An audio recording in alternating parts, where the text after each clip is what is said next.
Երբեք այսքան մոտ չենք եղել խաղաղությանը, հայտարարել է արտաքին գործերի նախարար Արարատ Միրզոյանը թուրքական լրատվամիջոցի հետ հարցազրույցում։ Նա նշել է սակայն, որ հայկական կողմի կառուցողական առաջարկները հաճախ չեն արժանանում Բաքվի համարժեք արձագանքին։ Արարատ Միրզոյանը անընդունելի է համարել Ադրբեջանի խոսույթում միջանցքային տրամաբանությունը շեշտել պետությունների ինքնիշխանության հարգմամբ հաղորդակցողիների բացմանը մենք կողմ ենք։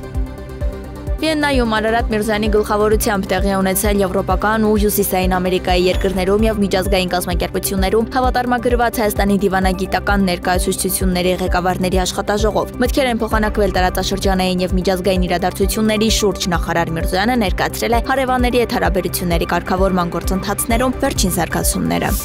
Կենտրոնական ընտրական հանձնաժողովը ներկայացրել է ազգային ժողովի պատգամավոր ընտրված եւ լիազորությունները վաղաժամկետ դադարած պատգամավորի մանդատը հաջորդ թեկնածուին տրամադրելու մասին թիվ 25 արձանագրությունը, ըստ որի մանդատը տրվում է քաղաքացիական պայմանագիր կուսակցության ընտրական ցուցակի առաջին մասի հերթական հաջորդ թեկնածու Արտյոմ Մեհրաբյանին։ Նորընտիր պատգամավորն ազգային ժողովի ապրիլի 15-ի նիստին երդվեց։ Ռուսաստանի եւ Ուկրաինայի միջև պատերազմը Բայդենի պատերազմն է, ոչ թե իմը, սոցցանցի էջում գրել է ԱՄՆ նախագահ Դոնալդ Թրամփը։ Նախագահ Զելենսկին եւ ստախոս Ջո Բայդենը սարսափելի սխալ են գործել թույլ տալով սկսել այս ողբերգությունը։ Այն կանխելու բազմաթիվ տարբերակներ կային, բայց դա այժմ անցյալում է, պետք է դադարեցնել այս ամենը հիմա եւ շտապ, ասել է Թրամփը։